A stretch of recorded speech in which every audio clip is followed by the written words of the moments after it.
വണ്ടിപ്പെരിയാർ മൗണ്ടിൽ വീണ്ടും കാട്ടാനയുടെ ആക്രമണം. അരുൾ ജ്യോതി എന്നയാളുടെ ബൈക്ക് അടിച്ചു തകർത്തു. പ്രദേശത്ത് മണിക്കൂറുകളോളം അഴിഞ്ഞാടി കാട്ടാന. റെയിൻബോ ന്യൂസ് വാർത്തകൾ നിങ്ങൾക്കായി അവതരിപ്പിക്കുന്നത് Celebrating 25 years of excellence in education, Trinity Garden Public School, Vandiperiyar.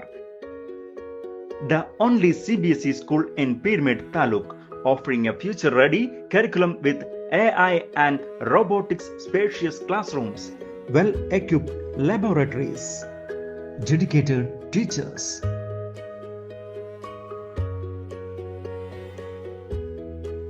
and extensive sports facility, including school bus facility in our campus. Admission open for the academic year 2026-27, where learning shapes the future. Enroll your child today at Trinity Garden Public School, Vandiperiyar.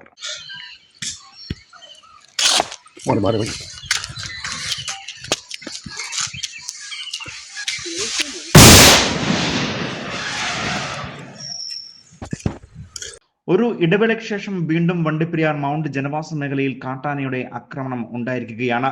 രാവിലെ 3 മണിക്കെത്തിയ കാട്ടാന ജനവാസ മേഖലയിൽ ഇറങ്ങി അരുൾ ജ്യോതി എന്നയാളുടെ bike അടിച്ചു തകർത്തു. തുടർന്ന് കൃഷി ദേഹണ്ണങ്ങളും നശിപ്പിക്കുകയും ചെയ്തിട്ടുണ്ട്. രാജമുടി ജനവാസ മേഖലയിൽ ഇറങ്ങിയ കാട്ടാനകളാണ് മൗണ്ട് ഭാഗത്തേക്ക് എത്തിയത് എന്നാണ് വനംവകുപ്പ് അധികൃതർ പറയുന്നത്. സംഭവ സമയത്ത് വനംവകുപ്പ് അധികൃതരെ വിവരം അറിയിച്ചു. ഇവർ എത്തുകയും പടക്കം ഉപയോഗിച്ച് കാട്ടാനയെ തുരത്താൻ ശ്രമിച്ചുവെങ്കിലും കാട്ടാന ജനവാസ മേഖലയിൽ നിന്നും പോകാൻ തയ്യാറായില്ല. തുടർന്ന് രാവിലെ 9 മണിയോടുകൂടിയാണ് ജനവാസ മേഖലയിൽ നിന്നും കാട്ടാനയെ തുരത്താൻ വനംവകുപ്പിന് കഴിഞ്ഞത്.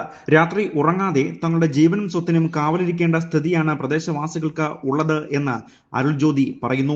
അരുൾ ജ്യോതിയാണ്. ഞാൻ മൗണ്ട് എസ്റ്റേറ്റിലെ താഴത്തെ പറമ്പിലാണ് താമസിക്കുന്നത്. അതായത് ഇന്ന് രാവിലെ വെളുപ്പിന് 3 മണിക്ക് ഞങ്ങളുടെ വീട്ടിൻ്റെ അടുത്ത് ആന വന്നിട്ട് വീട്ടിൻ്റെ ചുറ്റി പോവുമായിരുന്നു.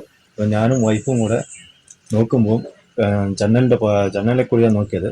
ജനലിൽ നിന്ന് നോക്കുമ്പോൾ ആനയെ ഞങ്ങൾ കണ്ടിട്ട് പിന്നെ ശരി രാവിലെ 5 മണി വരെ ഞങ്ങൾ രണ്ടുപേരും ഉറങ്ങിയില്ല. താഴോട്ട് വരുന്നതായിട്ട് വന്ന് ഞങ്ങളുടെ തൊട്ട് അടുത്തേക്ക് വന്നപ്പോഴത്തേക്ക് എന്താ ചെയ്യേണ്ടതെന്ന് അറിയാതെ പിന്നെ ഫോറസ്റ്റുകാരൻ്റെ കയ്യിലിരുന്നൊരു ബോംബ് മാത്രമേ ഉണ്ടായിരുന്നു. ആ പടക്കം നമ്മുടെ വീടിൻ്റെ അവിടെ നിന്ന് തന്നെ തൊട്ട് അടുത്ത് വന്നപ്പോഴത്തേക്ക് അവർ അത് എരിഞ്ഞ് പൊട്ടിക്കുമായിരുന്നു. അത് പൊട്ടിച്ചപ്പോഴത്തേക്ക് ആന റിട്ടേൺ അങ്ങോട്ട് മേളിലേക്ക് തിരിഞ്ഞ് പോവുകയും ചെയ്തു.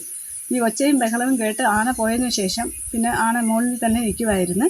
പിന്നെ ഞങ്ങളെല്ലാവരും ഇവിടെ തന്നെ ഇരിക്കുമായിരുന്നു, വീടിൻ്റെ മണ്ടയിൽ കയറി ഇരിക്കുമായിരുന്നു. ആരാട്ടുകാർ അതുവരെ എത്തിയിട്ടും ഇല്ലായിരുന്നു. പിന്നെ ഒരു 9 മണിയൊക്കെ ആയപ്പോഴത്തേക്ക് ആന വീണ്ടും മേലിൽ നിന്ന് ഒച്ചയും ബഹളവുമായിട്ട് അങ്ങോട്ടും ഇങ്ങോട്ടും ഓട്ടവും ഇതുമായിരുന്നു.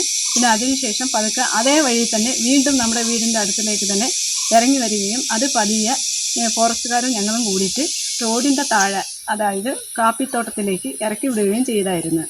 9:45 വരെ ഇതൊക്കെ സംഭവിച്ചത്. അതിനുശേഷമാണ് ആരാട്ടുകാർ ഇവിടെ എത്തുകയും പിന്നീട് കാപ്പിത്തോട്ടത്തിലേക്ക് അവർ അത് ഉണ്ടോയെന്ന് അറിയാൻ വേണ്ടിയിട്ട് അങ്ങോട്ട് പോയിട്ടുള്ളത് ചെയ്തത്.